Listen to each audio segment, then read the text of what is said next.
તો ચાલો આજે ડાર્ક સાયકોલોજીની ઊંડી અને અંધારી ગલીઓમાં જઈએ.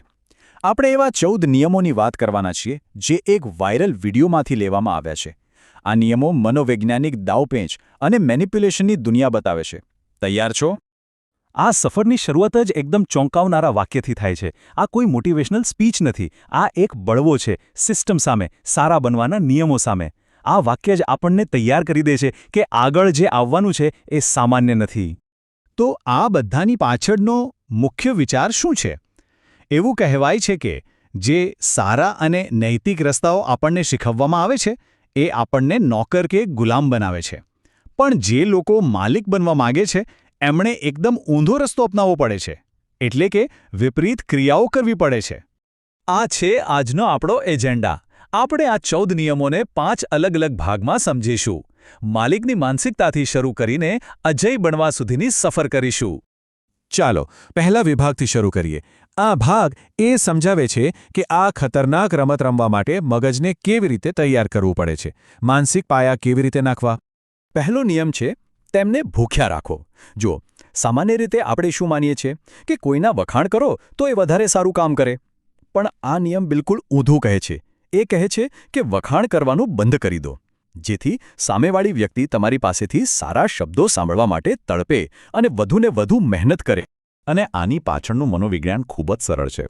આ વાક્ય બધું જ કહી દેશે. જ્યારે કોઈ વ્યક્તિ અસુરક્ષિત અનુભવે છે ત્યારે એ તમારા પર નિર્ભર થઈ જાય છે અને એ જ તમારા નિયંત્રણની ચાવી બની જાય છે. બીજો નિયમ છે મીઠું ઝેર. આ એક એવી યુક્તિ છે જેમાં તમે તમારું એક નાનું નકલી સિક્રેટ કોઈને કહો છો. આનાથી એમને લાગે છે કે તમે એમના પર ભરોસો કરો છો અને પછી એ ભરોસામાં આવીને એ પોતાનું કોઈ મોટું અને અસલી રહસ્ય તમને જણાવી દે છે. બસ પછી એ રહસ્યનો ઉપયોગ તમે એમના પર હુકમ ચલાવવા માટે કરી શકો છો. સારું, તો હવે આપણે આગળ વધીએ છીએ બીજા વિભાગ તરફ.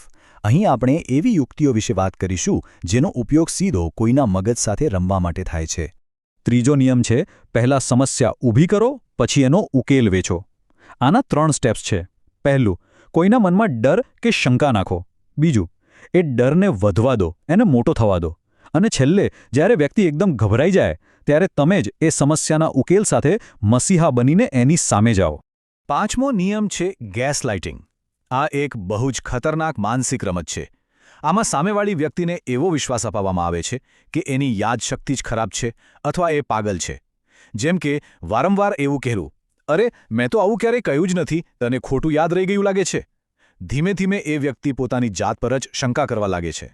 હવે 7મો નિયમ, અધૂરી તરસનો નશો. આ કોઈને ભાવનાત્મક રીતે પોતાનો ગુલામ બનાવવાની રીત છે. પહેલાં એમને ખૂબ જ પ્રેમ, ધ્યાન અને આનંદ આપો અને પછી અચાનક જ બધું પાછું ખેંચી લો. આનાથી એ વ્યક્તિ એ આનંદ ફરીથી મેળવવા માટે તડફવા લાગશે, જાણે કોઈ નશો હોય. અત્યાર સુધી આપણે એક વ્યક્તિ સાથેની રમતોની વાત કરી, પણ હવે આપણે ત્રીજા ભાગમાં આવી ગયા છીએ જ્યાં વાત છે આખા સામાજિક વાતાવરણને કંટ્રોલ કરવાની. ચોથો નિયમ કહે છે કે સફળતા સફળતાને ખેંચે છે. ભલે તમારી પાસે કંઈ ન હોય પણ દુનિયાને એવું બતાવો કે તમે ખૂબ જ સફળ અને અમીર છો.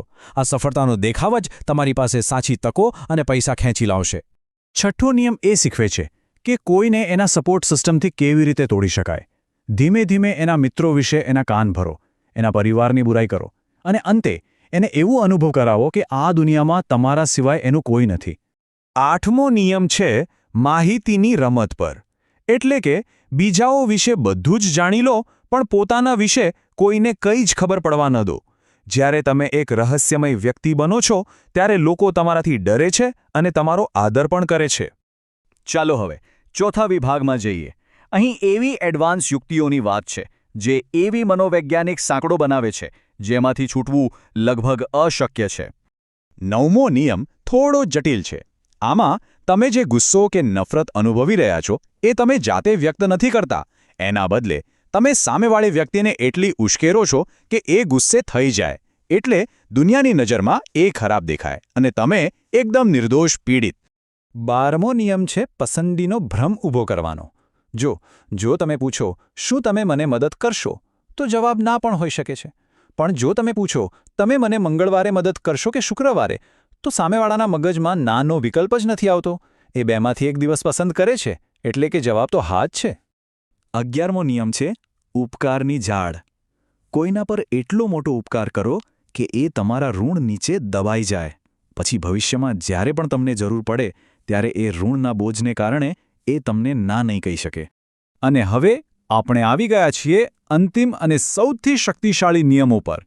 આ નિયમો અજેય બનવા પર અને પોતાની જાત પર સંપૂર્ણ નિયંત્રણ મેળવવા પર ધ્યાન કેન્દ્રિત કરે છે. 10મો નિયમ કહે છે કે માણસ સુખ મેળવવા કરતાં દુઃખથી બચવા માટે વધુ પ્રયત્ન કરે છે. એટલે કોઈને એના સપના બતાવીને નહીં, પણ એના સૌથી મોટા ડરનો ઉપયોગ કરીને કંટ્રોલ કરી શકાય છે. નુકસાનનો ડર સૌથી મોટો પ્રેરક છે. 13મો નિયમ છે અફવાથી હત્યા. મતલબ કે તમારા દુશ્મન સાથે સીધી લડાઈ ન કરો. એના બદલે એના વિશે એવી અફવાઓ ફેલાવો કે લોકો એના પરથી વિશ્વાસ ગુમાવી દે. એને સામાજિક રીતે એકલો પાડી દો. એની પ્રતિષ્ઠાનો નાશ કરી દો.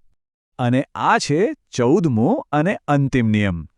દુનિયાનો સૌથી શક્તિશાળી વ્યક્તિ એ છે જેને કોઈ વસ્તુની, કોઈ વ્યક્તિની કે કોઈ લાગણીની જરૂર નથી. જ્યારે તમે સંપૂર્ણપણે અનાસક્ત થઈ જાઓ છો ત્યારે તમને કોઈ હરાવી શકતું નથી. છેલ્લે એક ચેતવણી. આ બધું જ્ઞાન એક બેધારી તલવાર જેવું છે. તેનો ઉપયોગ તમે કોઈનું રક્ષણ કરવા માટે પણ કરી શકો છો અને કોઈનો વિનાશ કરવા માટે પણ. પસંદગી તમારી છે. તો આ શક્તિનો ઉપયોગ કેવી રીતે કરવો? શું રાજા બનીને શાસન કરવું છે કે પછી રાક્ષસ બનીને બધું તબાહ કરવું છે? આ સવાલ સાથે જ આપણે આજની ચર્ચાને અહીં વિરામ આપીએ છીએ. કારણ કે આખરે જ્ઞાનનો ઉપયોગ કેવી રીતે કરવો એ પસંદગી હંમેશા આપણી પોતાની જ હોય છે. વિચારતા રહેજો.